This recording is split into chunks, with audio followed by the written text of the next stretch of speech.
1절에서 18절까지를 제가 봉독합니다. 사도행전 11장 1절에서 18절입니다. 유대에 있는 사도들과 형제들이 이방인들도 하나님의 말씀을 받았다 함을 들었더니 베드로가 예루살렘에 올라갔을 때에 할례자들이 비난하여 이르되 내가 무할례자의 집에 들어가 함께 먹었다 하니 베드로가 그들에게 이 일을 차례로 설명하여 이르되 내가 요파시에서 기도할 때에 황홀한 중에 환상을 보니 큰 보자기 같은 그릇이 내 귀에 메어 하늘로부터 내려 내 앞에까지 드리워지거늘 이것을 주목하여 보니 땅에서 네 발 가진 것과 들짐승과 기는 것과 공중에 나는 것들이 보이더라. 또 들으니 소리에서 내게 이르되 베드로야 일어나 잡아먹으라 하거늘 내가 이르되 주님 그럴 수 없나이다. 속되거나 깨끗하지 아니한 것은 결코 내 입에 들어간 일이 없나이다 하니 또 하늘로부터 두 번째 소리에서 내게 이르되 하나님이 깨끗하게 하신 것을 내가 속되다고 하지 말라 하더라. 이런 일이 3번 있은 후에 모든 것이 다시 하늘로 끌려 올라가더라. 마침 3사람이 내가 유숙한 집 앞에 서 있으니 가이사라에서 내게로 보낸 사람이라 성령이 내게 명하사 아무 함께 가라 하시매 이 6 형제도 나와 함께 가서 그 사람의 집에 들어가니 그가 우리에게 말하기를 천사가 내 집에 서서 말하되 내가 사람을 요빠에 보내어 베드로라는 시몬을 청하라. 그가 너와 내 온 집이 구원받을 말씀을 내게 이르리라 함을 보았다거늘 내가 말을 시작할 때에 성령이 그들에게 임하시기를 처음 우리에게 하신 것과 같이 하는지라. 내가 주의 말씀에 요한은 물로 세례를 베풀었으나 너희는 성령으로 세례를 받으리라 하신 것이 생각나느라. 그런즉 하나님이 우리가 주 예수 그리스도를 믿을 때에 주신 것과 같은 선물을 그들에게도 주셨으니 내가 누구이기에 하나님을 능히 맡겠느냐 하더라. 그들이 이 말을 듣고 잠잠하여 하나님께 영광을 돌려 이르되 그러면 하나님께서 이방인에게도 생명 얻는 해결을 주셨다 하니라. 아멘.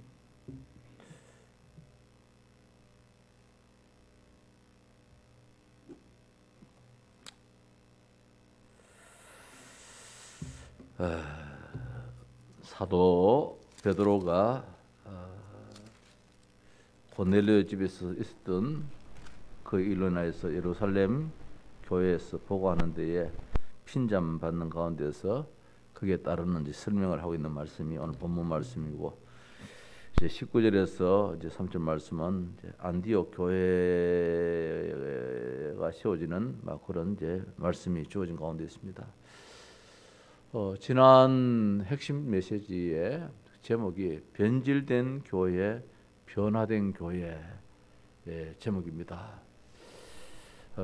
이 시대에 우리가 다시 한 번 더 새겨봐야 될 말씀 같아서 오늘 수요일에 말씀 그대로 전했으면 합니다. 오래전입니다. 제가 대구에 있을 적에 차를 타고 가는데 이 큰 길가에 상가 건물에 교회가 있고 십자가 종탑이 이렇게 서 있는데 교회 이름이 보니까 바로 선 교회 그렇게 교회 이름이 있었어요. 개척한 지가 얼마 안 됐는 이제 그런 교회인데 눈에 안 띄는 교회가 이제 지나가다 보니까 새로 세워지고 한판에 이제 바로 선 교회 이랬길래 그때 생각 없이 교회 이름을 바로 선 교회라 했느냐 삐딱한 교회가 있단 말이냐 혼자 생각에 그러면서 지나갔댔습니다. 이제 시간이 이제 흘러가는 가운데서 많은 것들이 생각나요. 바로 선교회라고 할 때에는 그 목사님이 교회 이름 하나 지을 때에 그냥 생각나는 가운데서 진 건 아니거든요. 우리 교회도 참 이름 지을 때에 많은 참 우여곡절이 있었습니다. 어떤 분은 할렐루야 교회를 해야 된다. 할렐루야 교회 안 하면은 교회가 망한다. 이런 사람도 없잖아요. 있었고 그래서 지역이 이제 동서동이라서 그래 아무래도 동서교회 동에서 서까지 가장 복음적인 교회다. 동에서 서까지 복음을 전하고 동서란 것은 동서남북을 이 함축하는 말이기 때문에 동서남북에 복음을 전하고 동서남 사람들이 또 이제 우리 교회에 함께 예배하고 또 세계 복음화의 같은 이제 일꾼으로서 그렇게 세워져 나가는 교회가 되자 그런 의미에서 이제 이 동서교회로 했다가 또 한편 경산에 보니까 우리 신학교의 은사님이 이제 교회를 다시 개척을 했는데 동서교회로 개척을 했대서요. 그래서 한 번씩 전화 오는데 이 보니까 어느 목사요 이렇게 물어요. 보니까 그 은사님이시라. 같은 이 관내에 동서교회가 둘이 있고 같은 교단에 이래 있으니까 아무래도 제자된 입장에서 후배된 내가 교회 이름을 바꾸는 게 좋겠다. 뭐 대구고 이렇게 전체 넓은 지역 같아도 모르겠는데 한 지역 안에 이래서 이제 교회 이름을 다시 이제 바꿨습니다. 바꾸기를 앞에다가 이 지역 이름을 지었습니다. 하양 동서교회다. 처음에는 동서교회였습니다. 그러다가 그 후에 이제 하양 동서교회를 했는데 나중에 이제 저 경산에 그 동서교회가 없어져 버렸어요. 좀 이제 아쉽긴 아쉬운데 이제 하양을 넣을 때가 또 의미를 뒀습니다. 이 하양이라는 이 뜻이 참 뜻이 있습니다. 우리 지역 이름이 하양이라는 뜻이 어떤 뜻이냐면은 그 물하자에다가 이 변양자잖아요. 그 하양 초등학교 가면은 큰 이 비석을 써놨는데 표석을 크게 좀 해놨는데 보면은 물볕 학교요. 물볕 학교? 물볕 물하고 햇빛하고 그게 이제 하양이에요. 하양이라는 뜻이 물하고 햇볕이에요. 이 말은 뭐냐면 생명이 있다는 말씀입니다. 지리적으로 보면은 이 뜻이 수도 한양을 의미합니다. 그 생수가 그 생명체가 시작되는 곳이 바로 생명이고 생명 있는 물이거든요. 빛이 있는 물이란 말입니다. 그래서 한양이라는 의미를 가지고 있어요. 이 하양이라는 뜻이. 그리고 살아있는 그 물이 시발되어지는 시작되어지는 그런 뜻이 이 하양이라는 뜻이 있기 때문에 그래 복음의 이 시발점이로 그렇게 우리가 복음의 시발점을 해서 동서남북 사방에다가 이 복음의 물줄기로 흘러내리자 이제 그런 이제 뜻이 담겨 있는 교회가 우리 교회입니다. 이제 뭐 교회 이제 알고 하양 동서교회 그런 의미로 써야 돼요. 그래서 참 그래 이제 하는 가운데서 이 목사님도 그 교회 이름을 날 바로 선교를 할 때는 이 시대를 바라보면서 한국 교회를 바라보면서 미딱한 교회, 기울어진 교회가 사실 많다라는 그런 생각 속에서 우리 교회만이라도 정말 바로 선교회, 복음적인 교회 그런 뜻에서 그 교회 이름을 지었지 않겠는가 그래 생각을 해보고 더군다나 우리가 복음 하는 가운데서 이제 생각하니까 복음적 입장에서 볼 때에 우리 많은 교회들이 참 많이 참 삐딱해진 교회가 참 많다. 변질된 교회가 참 많다. 이런 생각을 해봅니다. 시간이 가면 갈수록 교회의 본질은 교회의 본분은 예배인데 오늘날 예배가 안 되어지는 교회가 참 많거든요. 이번에 이런 코로나 사태 가운데서도 어떻든 우리 교회는 예배를 지켜왔습니다. 뭐 수요일 예배든 숫자를 떠나가지고 예배 시간만큼은 가졌습니다. 한 명이 와도 예배를 드리는 것이 교회가 해야 될 본분이기 때문에 이 예배당을 왜 만들어 놨느냐. 그냥 공간을 둔 것은 여기에 성도들을 위해서 하나님께 예배하라고 이렇게 의자를 놓고 했는 거예요. 예배가 아닌 다른 것들만 무대 같으면은 무대만 큼직하게 만들어 놓고 이 회중의 좌석은 그다지 신경 안 써도 됩니다. 그러나 교회는 예배가 본분이기 때문에 하나님을 기뻐시게 하고 하나님을 영화롭게 하기 위해서 그렇다면 하나님이 그 교회를 통하여서 그 교회의 생명의 물줄기가 온 세상에 퍼지도록 만드는 강단에서 생수의 강이 흘러넣을 때에 바다까지도 다 살리는 것이 그 성경의 원리이기 때문에 그래서 변질된 교회, 변화된 교회 할 때에 눈이 번쩍 뜨였습니다. 그래서 변질된 교회가 무엇이냐? 뭐 잘 알지요. 변질된 교회 역사를 볼 때에 이번에 핵심 메시지는 그렇게 말씀하고 있습니다. 유대인들 초대교회, 로마교회, 중세시대 그리고 현대교회 이렇게 물줄기를 쭉 흘러오면서 시대마다 교회가 성경의 원리 속에 있는 교회가 아니라 다 참 삐딱한 교회가 다 되어버렸습니다. 변질된 게 그 질이 변했단 말입니다. 음식이 그만 이 먹을 수 있는 음식이 아니고 신 음식이 되어버렸다는 것이죠. 변질된 음식이라는 것이죠. 유대인들의 그 사상을 볼 때에는 민족주의입니다. 선민 사상입니다. 이게 벌써 잘못된 것입니다. 모든 열방을 살리라고 아브라함부터 시작했는데 그걸 다 놓쳐버렸습니다. 따라서 메시아 사상도 잘못된 메시아 사상입니다.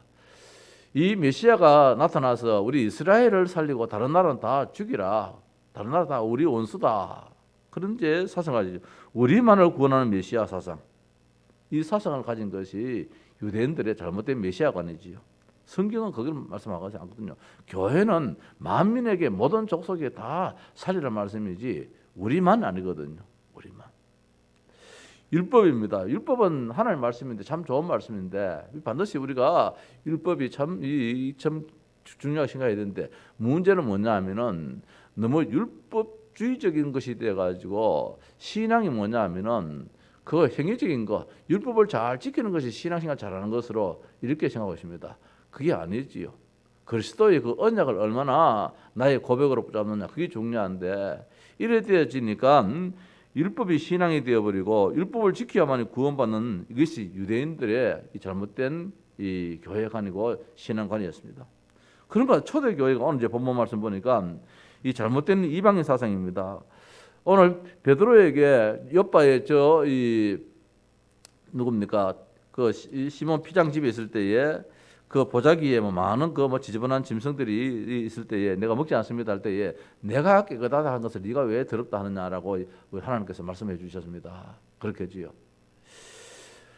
헬라인도 로마인도 유대인도 다 하나님 앞에서는 하나님의 백성들입니다. 그래서 헬라인도 구원받아야 되고 저 유대인도 구원받아야 되고 로마인도 구원받아야 되고 저 서바나 사람도 구원받아야 되고 다 구원받아야 되는데 이 이제 유대 사상을 가졌던 이 베드로가 유대인들만 구원받는다.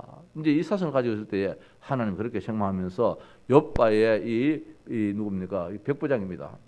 이 백부장 고넬료라는 사람을 이제 구원시키는 이런 말씀이 오늘 여기 본문에 이제 나오는 말씀이지요. 이 고넬료는 로마 사람이잖아요. 그럼 베드로의 사상 같으면 로마 사람은 구원받지 않아야 된다는 것이지요. 그럼 하나님은 로마 사람도 구원받아야 된다는 것이죠. 그래서 이렇게 하고 난 다음에 이 예루살렘 교회에 와서 보고를 합니다. 그래서 여차 해가지고 내가 저기에서 이 고넬료 만나가지고 복음을 전했다 하니까 왜 이제 이 할례자들이 비난합니다. 11장 1절에 유대에 있는 사도들과 형제들이 이방인들도 하나님의 말씀을 받았다 함을 들었더니 그 유대에 있는 형제들입니다. 예루살렘 교회겠지요. 베드로가 예루살렘에 올라갔을 때에 할례자들이 베드로를 이제 비난합니다. 할례자들이 이게 이제 유대인들이지요.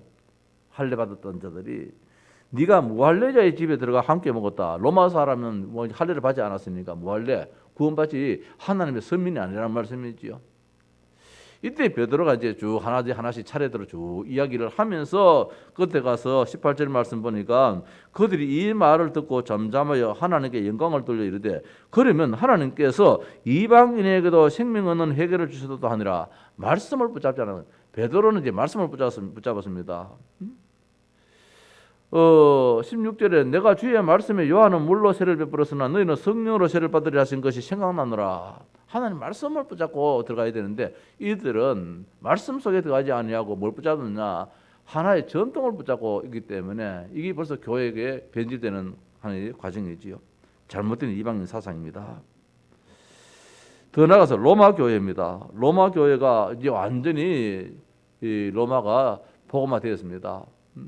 주 313년에 복음화된 가운데 그러면 이제 뭐 참 좋아야 되는데 이때가 이제 문제가 뭐냐면은 교회가 타락되는 지 한 시간표가 되는 것이지요. 성공에 심취되어 있습니다. 왕이 예수를 믿고 모든 장관들이 예수를 믿고 모든 공직자들이 다 예수를 믿는 이런 이제 왜 국교가 되어 버리니까. 그래서 교회가 완전히 성공에 심취되어 있습니다. 그럼 가만히 있어도 이제는 뭐 전도할 이유도 없습니다. 예수 믿으라 할 이유도 없습니다. 이제는 핍박받을 이유도 없습니다. 모든 것이 편안합니다. 이게 이제 고도의 사탄의 전략인데 전술인데 여기에 이제 다들 무너져 버리지요. 교회가 성공했다는 겁니다. 성공이 어디 있겠습니까? 이게 이제 변질되는 하나의 과정이에요. 큰 변질된 가운데 중세 시대입니다. 교회가 왕을 무릎 꿇게 하는 그런 시대가 됐습니다. 정치적으로 교회가 정치에 너무 깊이 들어가 버려 가지고 이 왕을 좌지우지하는 막 이런 자리까지 들어가게 됩니다. 그때 되니까 교회가 얼마나 이제는 타락됐는지 면죄부도 팔기도 하고 뭐 있어서는 안 될 그런 비성경적인 일을 막 자행하고 있습니다. 변질된 교회지요. 이런 가운데 현대교회입니다. 오늘의 많은 교회들입니다. 너무 물질주의입니다. 너무 무력입니다. 그래서 개척교회라는 이 이름에 이 참 목사님들이 주눅을 들기도 하고 너무 대형교회가 된 가운데서 때로는 뭐 교만함도 없잖아 있을 수 있겠고 그런 것 같아. 교회가 아름답게 하는 것 참 좋은데 이렇게 TV에 비춰지는 거 보니까 참 참 화려하다. 진짜 내부 인테리어를 했는데 보니까 막 대단하게 그러니까 완전히 물질 중심이라 이것도 교회가 이제 변질되어지는 하나의 모습도 될 수 있지 않겠는가. 여러 가지를 이제 생각해 볼 수 있겠는데 이 변질된 흐름이 있다는 사실입니다. 예배 중심이 아니고 교회가 어느 날 보니까 프로그램 중심 되어지고 이 강단이 강단 중심이 아니고 하나의 뭐 다른 이 행사 중심의 어떤 그런 이제 이 구조를 이제 만들어 나가고 물론 필요성이 있습니다만은 어떻든 교회는 예배하기 위한 교회인데 예배보다는 다른 걸 우선해 버리는 이런 이제 하나의 이 뭐 하나의 뭐랄까요 뭐 과정이랄까요 있어서는 안 될 있어도 교회를 예배를 제일 우선시하는 이것이 돼야 되는데 예배는 뭐 잠시 한 그 시간이고 그 외에 많은 시간들이 다른 걸로 이렇게 점쳐지는 이런 모습들이 교회의 한 모습이기 때문에 어떻든 우리가 변질된 교회를 한번 생각해 보면서 변화된 교회가 이제 우리가 추구해야 될 그렇죠. 너무 우리가 보수에 그 묶여 있을 이유도 없는 것이고 그 옛날 것으로 뭐 우리가 하자는 뜻보다도 성경을 어떻든 살려나가는 가운데서 하나님이 기뻐하시는 일이 무엇인지 그래서 이제 예배학도 있는 것이고 교회에 이런 점 학문도 있듯이 연구를 거듭 해 나가야 되는 것입니다. 어떻든 변화된 교회는 뭐냐 예배 중심은 가장 우선적으로 이것만큼은 제일 우선적으로 그래서 우리가 참 예배에 대해서 많은 참 요새 우리가 이게 뭐 코로나 사태 때문에 이 한국교 내지 세계 교회가 교회 예배한 방향이 교회 틀이 전체적으로 이렇게 다시 바뀌어지는 그런 하나의 시간표가 아닌가 그것도 이제 우리가 생각해 볼 수 있는데 참 조심스럽게 우리가 한번 깊이 생각해 봐야 될 그런 문제지요. 이러다가는 어느 날 오후 예배는 이제 없어지는 그런 하나의 기점이 안 되겠는가. 그래서 우리 교회는 다음 주나 그 다음 주부터는 오후 예배를 드리려고 합니다. 드려야 되겠다. 왜냐하면은 주일학교 어린이 예배가 한 시대 전에 있었잖아요. 주일을 오전에도 있었고 오후에도 있었고 수요일도 있었고 한데 수요일이나 그만 학교에 학원에 애들 다 뺏기버려 말면 수요일 예배가 없어져 버렸습니다. 주일 오후 예배도 이상하게 교회에 다른 게 많아가 주일 학교가 줄어드는 것도 있겠지만은 주일 오후 예배가 아이들도 없어져 버렸어요. 내가 주일 학교 이 교육자를 줄 때까지는 있었거든요. 그 이후에 거기까지 있었는데 지금은 아마 한국 교회 어느 교회도 주일 학교 오후 예배가 아마 없을 거예요. 더군다나 수요 예배는 더더욱 없어져 버렸지요. 그렇게 자라는 아이들이 오늘날 지금 이제 청년이 되어지고 앞으로 장년이 되어질 때에 얼마나 신앙관을 가질 수 있겠는가? 교회 중심이 되어지겠는가? 우리가 어릴 때만 해도 교회에 와서 여기서 놀고 공을 차도 교회 마당에서 공을 차고 또 숙제라도 교회 마룻바닥에 엎드려 가서 숙제를 하고 모든 것이 다 교회가 생활에 전부 다였는데 지금은 뭐 교회는 일주일에 한 번 정도 와서 안녕하고 가는 이 현장이 되어버리니까 글쎄요 이거 한번 우리가 깊이 고민해야 될 문제라는 것은 변화는 좋은데 어떤 쪽으로 변화를 지금 변질된 쪽으로 이렇게 바뀌어야 되느냐 발전적인 것으로 바뀌어야 되느냐 옛날에 하양 초등학교 교장 선생님을 한번 찾아갔어요. 그때 일부러 찾아가서 교장실 찾아갔어요. 주일날 학생들을 붙잡고 학교에서 공부를 시킨다 하길래 담대하게 찾아갔어요. 교장 선생님, 나는 여기에 하양교회의 이 교육전사입니다. 한 인사를 나누고, 그래서 이 사회적인 교육부의 교육은 월화수목금토 이 6일이 이 학교 교육에 전담하는 시간들이고, 일요일 내지 주일은 교회의 시간표가 아닙니까? 그러니까 이 주일만큼은 학생들 학교에서 붙잡아 놓지 말아달라고, 이 주일만큼은 학생들을 교회로 돌려달라고. 그때 그렇게 찾아가서 담대하게 이야기를 했댔어요. 지금 같으면 그래 잘 못하지 싶은데 그때는 그렇게 찾아가서 이야기했어요. 그때 모르겠어요. 주일학교가 그 당시 한 300명 정도 모였거든요. 유치부, 유초등부, 유년부, 초등부 3개 부서가 300명이 되어지고, 그 전에 우리 그 장로님 한 분은 여러분이 성경학교 갈 때 아이들이 막 너무 많이 몰려 들어가지고, 야 아들아 그만 오너라 이렇게 막 손살해 할 정도로 그렇게 그런 적도 있었단 말입니다. 그때 어린이 성경학교를 앞두고 저 무학산 기도원에 아마 사모 알잖아요. 교사들, 아주머니, 아저씨, 학생들 할 것 없이 3일간 금식하면서 올라가는데 한 명도 빠짐없이 다 올라가서 집에 막 사람 다 던지 놔놓고 올라가서 3일 동안 금식하면서 그때 주일학교를 준비하는 이런 시간들을 가졌는데, 그때 장로님이 참 저를 잘 받는 것 같아요. 무학산 교도원 장로님이.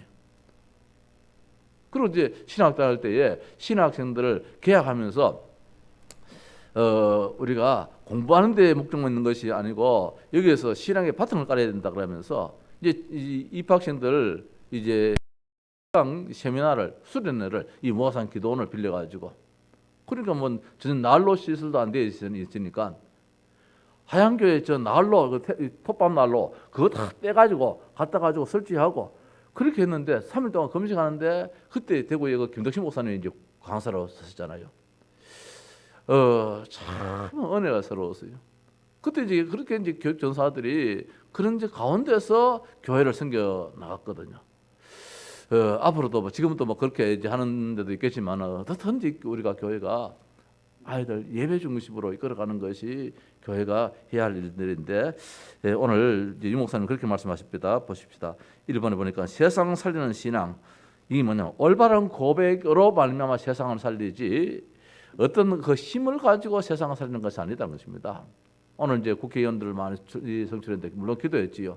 기도해가지고 내 생각으로는 막 이런 사람이 되었으면 좋겠다라는 생각 속에서 기도도 하고 투표를 했습니다만은, 그러나 뭐 제비는 우리가 뽑는다 할지라도 뭐 실제적으로 뽑힌 사람은 하나님이 뽑기 때문에, 그래서 누가 뽑힌들 하면서 오늘 이 말씀 다시 한번 더 생각해 볼 때에, 그래 국회는 국회 나름도 일을 해야 되지만은 세상 살리는 것은 우리의 신앙 고백이다. 교회의 신앙 고백이 세상을 살리고 정치를 살리고 경제를 살리고 경제인들을 살리고 학자들을 살릴 따름이다. 우리의 실제적인 그 고백 때문에 이게 참 중요하다고 싶어요. 예를 들어서 예수가 그리스도다 할 때에 그때에 그리스도 외에 세례 요한도 있어야 돼요. 예레미야도 있었습니다. 사상이 말입니다. 또 나가서 엘리야 사상도 있었습니다. 이런 능력 있는 사람 말입니다. 이런 마음이 좀 어지러운 좀 어진 사람들 말입니다. 아니면은 강력한 리더십 있는 사람, 이런 사람이 있어야 된다라고 다 고백했지만은 아니란 것입니다. 그 시대에 실제적으로 나라가 되게 하기 위해서는 뭐냐, 그리스도의 고백을 실제적으로 그 고백으로 되더라는, 이게 중요한 것이죠. 그래서 지도자가 아니면 나라의 일꾼들이 누가 세워졌는 간에 어떤 하나님께서 하시는 문제겠지만, 그러나 교회에서는 실제적인 이 신앙 고백, 이게 정치를 되게 만들고 나라를 되게 만들고 교회를 되게 만들고 세상을 살린다는 것입니다. 베드로전서 2장 9절 말씀에 왕같은 제사장 거룩한 나라 그의 소유된 백성이었는데, 우리의 신앙 고백입니다. 내가 누구냐? 왕같은 제사장이라는 것, 내가 살리는 사람이라는 것, 내가 거룩한 사람이라는 것, 내가 하나님의 소유된 백성이라는 것. 그래서 나로 말미암아 그의 기이한 빛을 선포하겠다는 것. 흩어진 이 시대에 핍박 시대잖아요. 흩어진 자들이 했으니까 이 흩어진 자들에게 이 말씀을 주셨는데, 이 흩어진 자들이 뭐 평안한 가운데 흩어진 것은 아니거든요. 무엇인가 살기 힘들어가지고 도망가다시피 흩어진 그런 시대에 살리는 것이 뭐냐? 나의 고백이라는 것입니다. 내가 누구냐? 예수님의 그 직분을 감당하는 그런 왕 같은 제사장이라는 이런 고백이 있을 때에, 따라서 빌립보 3장 8절 이하에 핍박 속에 준 말씀인데, 이 바울이 말입니다. 어떤 사상을 가지고 있느냐 하면은 예수께 발견되기를 원한다는 거. 어떤 사람한테 발견되어지고 뭐 누구한테 발견되면 예수님께 발견되어지기를 원하고, 그리스도께 잡힌 바 된 그것을 잡으려고 달려가기를 원하고, 뒤에 있는 거 이미 지난 거 다 잊어버리고 앞에 있는 것 잡으려고 표대를 향하여서 위에서 부르신 부름의 상을 위해서 달려가는 이런 신앙으로 그 시대를 거슬러 올라가기도 하고 살렸다는 것입니다. 어떤 시대이든 올바른 신앙 고백이 세상을 살린다는 것. 두 번째로는 확인입니다. 어떤 확인이냐? 하나님 나에게 뭘 주셨느냐 말입니다. 이게 확인이 참 중요해요.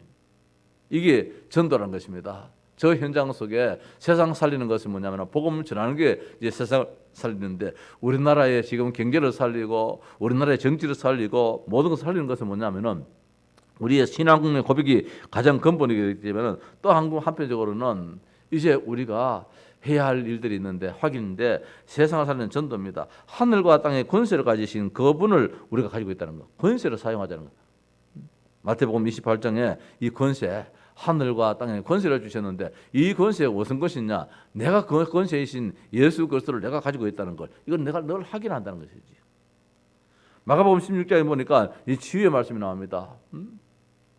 이 믿는 자들에게 표적이 따르고 뱀을 집어 올리며 무슨 독을 마실지라도 해를 받지 않으며 병든 사람에게 손을 얹어 놓은 나으리라 했던 것처럼, 오늘 우리가 얼마나 참 필요한 사람이고 중요한 사람이냐. 그래서 내가 생각할 때, 왜 내가 목사로서 이런 참 이 치유에 대한 메시지를 굳게 안 잡았던 거, 이런 아쉬움도 없잖아요. 있어요. 분명 그 일어나는데, 더 중요한 것은 사도행전 1장 1절에서 이하에 보면 중요한 것을 확인시키는 것인데, 그리스도 하나님 나라 성령 충만 재림 영원한 것을 이제 확인시켜 주는데, 내가 이것을 얼마나 내가 나의 것으로 지금 누리고 있으며 확인하고 있느냐. 여기에 따라서 사탄이 완전히 무너지고 사탄의 역사가 이제 꺾여지는 것을 볼 때에, 정말 세상 살리는 이 전도, 이것은 뭐냐? 올바른 확인이라는 거. 올바른 고백이 필요한 반면에 내가 지금 무엇을 가지고 있는지 이 확인하는 것이 참 중요하다. 더 나가서 이제 마지막으로 올바른 변화인데, 이게 뭐냐면은 이제 어떻게 해서 변화가 일어나느냐? 우리가 실적인 능력이 있을 적에, 교회가 능력이 있을 적에 세상은 변화되어지고, 우리 개인이 능력이 있을 때에 우리의 가정과 지역이 이제 변화되어질 것인데, 마가다락방에 모였던 사람들이 가장 힘이 없는 사람일지라도, 검정령이 내리는 그 시대일지라도 이들에게 뭐냐면은 힘이 있었습니다. 능력이 있었습니다. 하나님 주신 그 능력이 있었습니다. 그 세상이 감당하지 못하는 이런 능력이 있었는데, 오늘 우리 한국 교회가 세상에서 자꾸 비난을 받고 비방받는 것은 뭐냐면 우리가 능력이 지금 없다는 겁니다. 우리가 하나님 앞에 바로 서지 못했다는 것이지요. 스데반의 죽음 때문에, 오히려 그 핍박 때문에 안디옥 교회가 세워지는 것이 오늘 19절 이하의 말씀인데, 이 안디옥 교회 때문에 마게도냐 교회가 세워지고 아시아 교회가 세워지고 저 로마 교회가 세워지는 이런 놀라운 역사가 있었는데, 이게 능력인 것입니다. 힘이란 것입니다.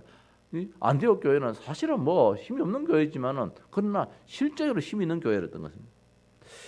이런 가운데 사탄이 물끓게 되어지고 영원한 축복이 이제 주어지는 것인데, 어떻든 세상을 살리는 일이 우리 교회가 주어지고 우리 개인이 주어지는데, 고백이 중요하고, 따라서 그것이 우리 신앙이지요.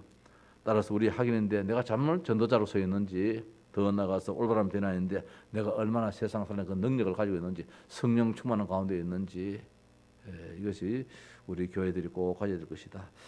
결론적으로 나를 살리는 중요한 일인데, 어떻든 내가 살아야 되기 때문에 환경을 이기는 힘이 있어야 되고, 현장을 살리는 힘이 있어야 되고, 보호자의 힘을 누리는 힘이 있어야 되겠는데, 정식기도, 따라서 24시 기도, 25시 기도, 이런 기도가 우리에게 있을 때에 하나님은 정말 변질된 교회 아닌 변화된 교회로 계속해서 우리를 승화시켜 나가는 그런 축복이 있을 줄로 믿습니다.